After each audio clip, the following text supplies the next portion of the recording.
दोस्तों नमस्कार, आप सभी का स्वागत है वनडे एग्जाम स्टडी की लाइव क्लास में। जैसा कि आप सभी को पता है, हम 2011 से 2020 तक जितने भी क्वेश्चन पेपर अभी तक हुए हैं, बाल विकास, हिंदी, गणित, ईवीएस, संस्कृत, सभी का हम आपको प्रीवियस ईयर का क्वेश्चन पेपर सॉल्व करा रहे हैं, जो कि एक एग्ज़ाम को क्वालिफाई करने के लिए बहुत ही ज़रूरी होता है अगर आप प्रीवियस ईयर के क्वेश्चन पेपर को सॉल्व कर लेते हैं। इसी क्रम में आज का जो क्वेश्चन पेपर होगा वो होगा 2012 का बाल विकास एवं शिक्षा शास्त्र का, और ये पेपर आपका आई थिंक हुआ था फरवरी में। तो चलिए शुरू करते हैं आज की इस क्लास को। जितने भी लोग लाइव जुड़े हैं आप सभी को गुड इवनिंग, नमस्कार।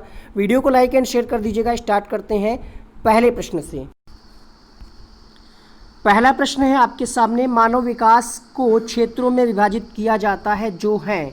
इसका भी आंसर आपको कई किताबों में अलग अलग मिलेगा। ठीक है, तो मानव विकास के जो क्षेत्र हैं, सबसे पहले उसमें कौन सा आ जाएगा?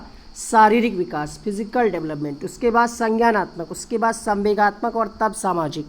भाई बच्चा जब जन्म लेता है तो सबसे पहले उसका क्या मनोवैज्ञानिक विकास हो जाता है? नहीं, सबसे पहला शारीरिक विकास होता है, फिर संज्ञानात्मक, फिर संवेगात्मक, तब सामाजिक। तो इसका थर्ड ऑप्शन सही होगा। अगला प्रश्न है, निम्नलिखित में से कौन सा विकास का सिद्धांत है? मतलब प्रश्न क्या है? सकारात्मक है। पहले ऑप्शन में कहा जा रहा है ये निरंतर चलने वाली प्रक्रिया नहीं है, तो ये हो गया गलत, क्योंकि विकास निरंतर चलने वाली प्रक्रिया है। दूसरा कहा जा रहा है विकास की सभी प्रक्रियाएं अंतः संबंधित नहीं है, जबकि संबंधित होती हैं, ये भी हो गया गलत। सभी की विकास दर समान नहीं होती, क्या ये बात सही है? बिल्कुल सही है। सभी की विकास दर समान नहीं होती, अलग अलग दर होती है। क्रम एक ही रहता है लेकिन दर अलग अलग होती, यही बात सही है। विकास हमेशा रेखीय होता है, ये बात गलत है, क्योंकि विकास हमेशा रेखीय एक ही रेखा में नहीं होता है। विकास उतार चढ़ाव चलता रहता है, वर्तुलाकार होता है। तीसरा प्रश्न देखिए, शिक्षण अधिगम प्रक्रिया में व्यक्तिगत रूप से ध्यान देना महत्वपूर्ण है। क्यों महत्वपूर्ण है? पहला ऑप्शन है इससे प्रत्येक शिक्षार्थी को अनुशासित करने के लिए शिक्षकों को बेहतर अवसर मिलते हैं। दूसरा है बच्चों की विकास दर भिन्न होती है और वे भिन्न तरीकों से सीख सकते हैं। तीसरा ऑप्शन, शिक्षार्थी हमेशा समूहों में ही बेहतर सीखते हैं। तो हमने आपको क्या बता रखा है? ऑप्शन में अगर ही शब्द मिल रहा है तो वो उसका उत्तर नहीं होगा अगर प्रश्न सकारात्मक है, तो ये गलत हो गया। तीसरे प्रश्न के लिए आपको उत्तर क्या मिला? बच्चों की विकास दर भिन्न होती है और वे भिन्न तरीकों से सीखते हैं, इसलिए शिक्षण अधिगम प्रक्रिया में व्यक्तिगत रूप से यानी प्रत्येक बच्चे को ध्यान में रखना चाहिए। आंसर क्या मिलेगा आपको यहाँ पे? ऑप्शन नंबर बी या दूसरा ऑप्शन। मानव व्यक्तित्व परिणाम है, बहुत बार प्रश्न पूछा जाता है, फेवरेट क्वेश्चन है ये सीटेट का। अलग अलग तरीके से ऑप्शंस में थोड़ा बहुत चेंजेस हो जाते हैं, पैटर्न यही रहता है। तो मानव व्यक्तित्व किसका परिणाम है? आनुवांशिकता और वातावरण के बीच की अंतःक्रिया का परिणाम है। मतलब मानव के व्यक्तित्व के में आनुवांशिकता और वातावरण दोनों का ही योगदान रहता है। शिक्षा के संदर्भ में सामाजिकरण से क्या तात्पर्य है?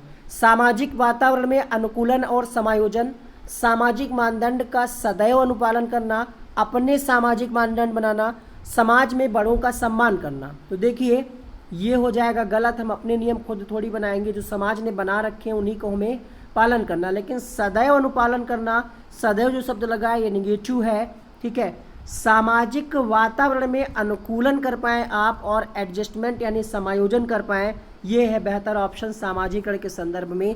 आंसर मिला आपको पहला ऑप्शन। छठा प्रश्न देखिएगा, छोटे विद्यार्थियों को कक्षा कक्ष में समवयस्कों के साथ अंतःक्रिया करने के लिए प्रोत्साहित किया जाना चाहिए या करना चाहिए, क्यों? अंतःक्रिया के लिए क्यों? पहला ऑप्शन है यहाँ पे, वे पढ़ने के दौरान सामाजिक कौशल सीख सकें, शिक्षक कक्षा कक्ष को बेहतर तरीके से नियंत्रित कर सके, एक दूसरे से प्रश्नों के उत्तर सीख सकें, पाठ्यक्रम को बहुत जल्दी, तो पाठ्यक्रम पे पूरा करने पे हम ज़्यादा बल नहीं देते, परीक्षा कराने पे ज़्यादा बल नहीं देते, फेल और पास पे हम ज़्यादा बल नहीं देते, तो ये हो गया गलत। छठे प्रश्न के लिए आंसर क्या मिलेगा? समवयस्कों के साथ अंतःक्रिया करने के लिए इसलिए प्रेरित करना चाहिए क्योंकि वे पढ़ने के दौरान सामाजिक कौशल सीख सकें। तो क्वेश्चन नंबर 6 के लिए आंसर मिलेगा आपको यहाँ पे पहला ही ऑप्शन। आ रहा है समझ में? तो वीडियो को एक बार शेयर करिए उन दोस्तों तक जो भी सीटेट की तैयारी कर रहे हो। कंप्लीट वीडियो है ये, ठीक है, तो आप शेयर करिए सभी तक पहुंचाइए, ज़्यादा से ज़्यादा लोगों तक शेयर करिए। क्वेश्चन नंबर 6 का आंसर मिल गया आपको ऑप्शन नंबर ए। अगला देखिएगा प्रश्न संख्या 7वां आपके सामने। क्वेश्चन नंबर 7, सब्सक्राइब तो आपने कर ही दिया होगा, बेल आइकन को भी ऑन कर लीजिए।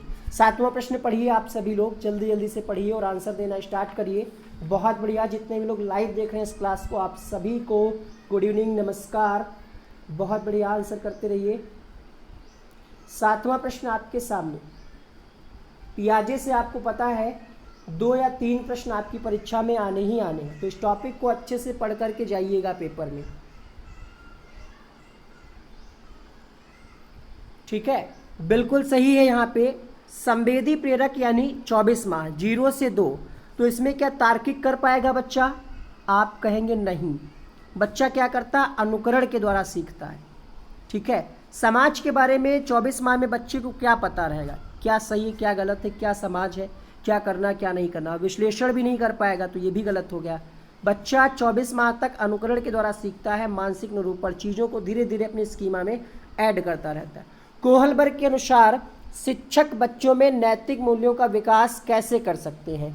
नैतिक मूल्यों पर आधारित चर्चाओं में शामिल करके, कैसे व्यवहार किया जाना चाहिए इस पर कठोर निर्देश दे करके। धार्मिक शिक्षा वाली बात हो जाएगी गलत, स्पष्ट नियम बताना भी हो जाएगा गलत। सबसे बेहतर देखिए कठोर निर्देशन हो जाएगा गलत। सबसे बढ़िया क्या होगा? जो चर्चाएं हो नैतिक मुद्दों वाली, कोई डिस्कशन हो रहा हो तो उसमें शामिल किया जाए। पहला ऑप्शन इसलिए यहाँ पे इसका सही होगा। अगला प्रश्न देखिए, निम्नलिखित में से कौन सी प्रगतिशील शिक्षा की विशेषता है? बार बार ली जाने वाली परीक्षाएं, समय सारणी और बैठने की व्यवस्था में लचीलापन, केवल प्रस्तावित पाठ्य पुस्तकों पर आधारित अन्वेषण। देखिए हमने आपको ट्रिक वाली वीडियो में क्या बता रखा है, ट्रिक वाली वीडियो जरूर देखिए, फॉलो करिए उसको। केवल लिखा है ऑप्शन गलत, परीक्षा पे बल दिया जा रहा है ऑप्शन गलत, यहाँ पे भी परीक्षा पे बल दिया जा रहा है ऑप्शन गलत। आंसर क्या मिलेगा फिर यहाँ पे? लचीलापन, ठीक है। मतलब आवश्यकता अनुसार बैठने की व्यवस्था और समय सारणी टाइम टेबल में हम परिवर्तन कर सकें। क्वेश्चन नंबर 10 देखिए, एक शिक्षिका अपने शिक्षार्थियों की विभिन्न अधिगम शैलियों को संतुष्ट करने के लिए वैविध्यपूर्ण कार्यों का उपयोग करती है, वो किससे प्रभावित है? अब वैविध्यपूर्ण वाली बात किसने कही थी अपने सिद्धांत में कि एक से ज़्यादा तरीकों से बच्चों को पढ़ाया जाए? क्या वाइगोत्स्की से प्रभावित है? नहीं। पियाजे से प्रभावित है? नहीं। आंसर क्या आ जाएगा? गार्डनर का एक सिद्धांत है बहुबुद्धि का सिद्धांत, हर बार इससे प्रश्न आता है। ये क्या कहते हैं कि अपने क्लास में जो टीचर पढ़ा रहा है वो सिर्फ एक ही तरीके से ना पढ़ाए, वैविध्यपूर्ण कार्यों का उपयोग करे। तो ये गार्डनर का सिद्धांत है, ध्यान रखिएगा, रिपीट होता है प्रश्न। वाइगोत्स्की बच्चों के सीखने में निम्नलिखित में से किस कारक की महत्वपूर्ण भूमिका पर बल देते हैं? शारीरिक, सामाजिक, आनुवांशिक या फिर नैतिक? तो बात आती है जब वाइगोत्स्की की, तो इनका पासवर्ड या कीवर्ड क्या है? सामाजिक। आंसर मिलेगा आपको ऑप्शन नंबर बी। नैतिकता का संबंध किससे है? नीचे कमेंट बॉक्स में लिखिएगा। राज्य स्तर की एक एकल गायन प्रतियोगिता के लिए विद्यार्थियों को तैयार करते समय एक विद्यालय लड़कियों को वरीयता देता है, यह क्या दर्शाता है? क्या प्रगतिशील चिंतन दर्शाता है, लैंगिक पूर्वाग्रह, वैश्विक प्रवृत्तियां या फिर प्रयोजनात्मक उपागम? तो यहाँ पे क्या हो रहा है? भेदभाव हो रहा है, लड़कियों को वरीयता दी जा रही, लड़कों को नहीं। तो ये क्या है? लैंगिक पूर्वाग्रह से ग्रसित कथन है, इसको कहते हैं जेंडर बायस। अगला प्रश्न है, शिक्षार्थी व्यक्तिक विभिन्नता प्रदर्शित करते हैं तो शिक्षक को क्या करना चाहिए? क्या परीक्षाओं की संख्या बढ़ा देंगे आप, एक समान गति पर बल देंगे, सीखने के विविध अनुभवों को उपलब्ध कराएंगे? कठोर वाली बात हो जाएगी गलत, परीक्षा पे बल देना हो जाएगा गलत, एक समान गति पे बल देना हो जाएगा गलत। आंसर मिलेगा कि हम विविध, और ट्रिक में हमने आपको पॉजिटिव कीवर्ड बताया है कि अगर ऑप्शन में मिल जाता है विविध या वैविध्यपूर्ण या विभिन्न, तो चांसेस रहते हैं कि 90% उसका वही जवाब सही होगा। जो लोग पहली बार दे जा रहे हैं उनको ये ट्रिक बहुत हेल्प करेगी। विद्यालय आधारित आकलन मुख्य रूप से किस सिद्धांत पर आधारित होता है? विद्यालय बाह्य परीक्षा निकाहों की अपेक्षा ज़्यादा सक्षम है, आकलन बहुत किफ़ायती मितव्ययी होना चाहिए, बाह्य परीक्षकों की अपेक्षा शिक्षक अपने शिक्षार्थियों की क्षमताओं को बेहतर जानते हैं, किसी भी कीमत पर विद्यार्थियों को अच्छे ग्रेड मिलने चाहिए। तो हम परीक्षा और ग्रेड पे कम बल देते हैं, ऑप्शन हो जाएगा गलत। और आप खुद ही सोचिए कि आप बाह्य परीक्षा क्या ज़्यादा अच्छे से आकलन कर पाएंगे बच्चे का? नहीं कर पाएंगे, है ना। बाह्य परीक्षकों की अपेक्षा क्या है, जो वहाँ खुद के स्कूल के टीचर हैं वो बच्चे को बेहतर ढंग से जानेंगे, इसलिए जो आकलन करवाना चाहिए, जो टेस्ट, वो स्कूल के ही टीचर से कराना चाहिए। आपने 10th या 12th में कभी वाइवा दिया होगा, तो आपने देखा होगा अगर बाहर से कोई एग्जामिनर आता है तो बच्चों को बहुत डर लगता है ना। अगर क्लास के ही टीचर हो तो डर कम हो जाता है। तो इससे क्या होगा, डर भी कम रहेगा और बच्चे की क्षमता क्या है, किस तरीके से क्या होना चाहिए बच्चे के सुधार के लिए, ये क्लास का टीचर अच्छे ढंग से समझ पाएगा। इसलिए विद्यालय आधारित आकलन होना चाहिए। 15वां प्रश्न है आपके सामने, निम्नलिखित में से कौन सा वस्तुनिष्ठ प्रश्न है। ऊपर आई बटन में प्लेलिस्ट की लिंक लगी हुई है, आप चेक करके देख सकते हैं। वस्तुनिष्ठ प्रश्न कौन से होंगे, तो क्या मुक्त अंत वाला होगा, इसमें तो बहुत सारे उत्तर होंगे। तो ये वस्तुनिष्ठ का मतलब होता है जिसका आंसर एक हो, यस और नो। आंसर मिल जाएगा इसका पहला ऑप्शन, सत्य और असत्य वाले प्रश्न। तो आंसर मिलेगा यहाँ पे क्वेश्चन नंबर 15 के लिए पहला ऑप्शन। भाई निबंधात्मक में तो लिखना पड़ता है, लघुत्तरात्मक में भी कुछ 100-200 शब्दों में लिखना पड़ता है, मुक्त उत्तर वाले में तो कई सारे उत्तर हो सकते हैं। तो आंसर क्या मिलेगा यहाँ पे, पहला ऑप्शन। अगला प्रश्न देखिए, समावेशी शिक्षा तथ्यों की शिक्षा मतारोपण से संबंधित है, हाशिए पर स्थित वर्गों से शिक्षकों को सम्मिलित करने से संबंधित है, कक्षा में, यहाँ पे में होगा, विविधता का उत्सव मनाती है, कठोर प्रक्रियाओं को बिल्कुल नहीं, आंसर हो जाएगा गलत, ये भी गलत। कक्षा में विविधता का उत्सव मनाती है, क्यों मनाती है, क्योंकि समावेशी शिक्षा के अंतर्गत किसी भी प्रकार से पिछड़ा बालक हो, ठीक है, जाति के आधार पे, लिंग के आधार पे किसी भी प्रकार का कोई भेदभाव नहीं किया जाता है। क्लास में सभी तरीके के बच्चों को एक साथ एक समान शिक्षा व्यवस्था की जाती, इसीलिए ये विविधता का उत्सव मनाती समावेशी शिक्षा। शिक्षण से अधिगम पर बल देने वाला परिवर्तन हो सकता है, अग्र शिक्षण की तकनीकी अपनाकर, परीक्षा परिणामों पर केंद्रित होकर, बाल केंद्रित शिक्षा अपनाकर, या फिर रटने को प्रोत्साहित करके। क्वेश्चन का आंसर बिल्कुल स्पष्ट है, रटने वाला हो जाएगा गलत, परीक्षा पे बल दे जाने वाला हो जाएगा गलत, टेक्निकल चीज़ों को हम प्राथमिक स्तर पर वरीयता नहीं देते हैं, आंसर हो जाएगा बाल केंद्रित शिक्षा पद्धति अपना करके। आंसर आएगा यहाँ पे ऑप्शन नंबर 3। एक निर्योग्य बच्चा जब पहली बार विद्यालय आता है तो शिक्षक को क्या करना चाहिए। चारों ऑप्शन पढ़िए फटाफट से, वरना ये फिर फुल स्क्रीन पे हो जाएगा। पहला है सरकारी योजना विकसित करने के लिए बच्चे के माता पिता के साथ चर्चा, और दूसरा ऑप्शन है प्रवेश परीक्षा। तो प्रवेश परीक्षा तो हम लेते नहीं हैं, ठीक है। और विशेष विद्यालय में हम क्यों भेजेंगे, क्योंकि समावेशी शिक्षा कहती है कि किसी भी प्रकार का पिछड़ा बच्चा हो, मानसिक शारीरिक रूप से अपंग हो, उसको हम एक साथ शिक्षा की व्यवस्था करते हैं। और 6 से 14 वर्ष तक के बच्चों के लिए निःशुल्क शिक्षा का प्रावधान करता है RTE 2009, और उसमें भी ये बात कही गई कि हम प्रवेश परीक्षा नहीं लेते एडमिशन के लिए। तो ये हो गया गलत, अलग रखना भी हो जाएगा गलत, ये भी गलत, और अलग भेजने का प्रस्ताव भी गलत, ये भी गलत। तो आंसर क्या मिलेगा, सहकारी योजना विकसित करने के लिए बच्चे के माता पिता के साथ चर्चा करनी चाहिए। इसका आंसर मिलेगा आपको ऑप्शन नंबर 1। अगला देखिए 19वां प्रश्न, जब बच्चा फेल होता है तो इसका तात्पर्य क्या है। व्यवस्था फेल हुई है, बच्चा पढ़ाई के योग्य नहीं है, बच्चे ने उत्तरों को सही तरीके से याद नहीं किया है, बच्चे को प्राइवेट ट्यूशन। तो देखिए जब बच्चा फेल होता है NCF के अनुसार व्यवस्था ही फेल हुई है, पढ़ाने का तरीका सही नहीं था, उचित वातावरण नहीं था, इसलिए बच्चा फेल हुआ ऐसा मानता है, ठीक है। बाकी याद करने वाली बात गलत, ये बातें हैं गलत। अगला प्रश्न देखिएगा क्वेश्चन नंबर 20, बीजों की अंकुरण की संकल्पना को पढ़ाना है तो सबसे अच्छा तरीका क्या होगा टीचर के लिए। बीजों का अंकुरण संकल्पना के शिक्षण की सबसे प्रभावी पद्धति क्या होगी। बीज की वृद्धि के चित्र दिखाना, विस्तृत व्याख्या करना, सैंपट पर चित्र बनाना और वर्णन करना, या फिर विद्यार्थियों द्वारा पौधे के बीज बोना और उसके अंकुरण के चरणों का अवलोकन करना। देखिए व्याख्या करना कम प्रभावशाली होगा, क्योंकि प्राथमिक स्तर पर बच्चा व्याख्या करने से नहीं समझ पाएगा। चित्र दिखाना ठीक था, गलत नहीं था, सैंपट वाला भी ठीक था, लेकिन क्वेश्चन में एक शब्द लिखा है सबसे प्रभावी पद्धति। सबसे प्रभावी क्या है कि तुरंत दिखाया जाए, क्लास में ही प्रत्यक्ष रूप में ज्ञान दिया जाए, विद्यार्थियों द्वारा पौधों के बीज बोने के लिए कहा जाए, और अंकुरण के चरणों का बच्चे अवलोकन करें और आप उसमें क्या करें, मदद करें। तो ये सबसे अच्छा तरीका होगा, इसलिए क्वेश्चन नंबर 20 के लिए आंसर मिलेगा आपको ऑप्शन नंबर 3। 21वां प्रश्न आपके सामने, जब बच्चा कार्य करते हुए ऊबने लगता है तो ये इस बात का संकेत है कि बच्चे में सीखने की योग्यता नहीं है। बिल्कुल गलत हो जाएगा, हम बच्चे को गलत नहीं कहते हैं कभी भी, दूसरा ऑप्शन है यहाँ पे बच्चे को अनुशासित करने की ज़रूरत है, संभवतः कार्य यांत्रिक रूप से बार बार हो रहा है। भाई अगर आपको ही हम डेली एक ही चीज़ पढ़ाएं सेम टू सेम तो आप खुद ही बोर हो जाएंगे। तो यहाँ पे आंसर क्या आएगा, जब बच्चा कार्य करते हुए उबने लगता है तो इसका मतलब है कि यांत्रिक रूप से कार्य बार बार हो रहा है, एक ही चीज़ रिपीट हो रही है। आंसर मिलेगा क्वेश्चन नंबर 21 के लिए। निम्नलिखित में से कौन सा सीखने का क्षेत्र है, क्वेश्चन नंबर 22। इसका भी आंसर किताबों में गलत दिया है। किताबों में कुछ किताबों में इसका आंसर दिया है क्या, आनुभविक, जो कि है गलत। ठीक है, हम आपको बताते हैं इसका आंसर होगा क्या।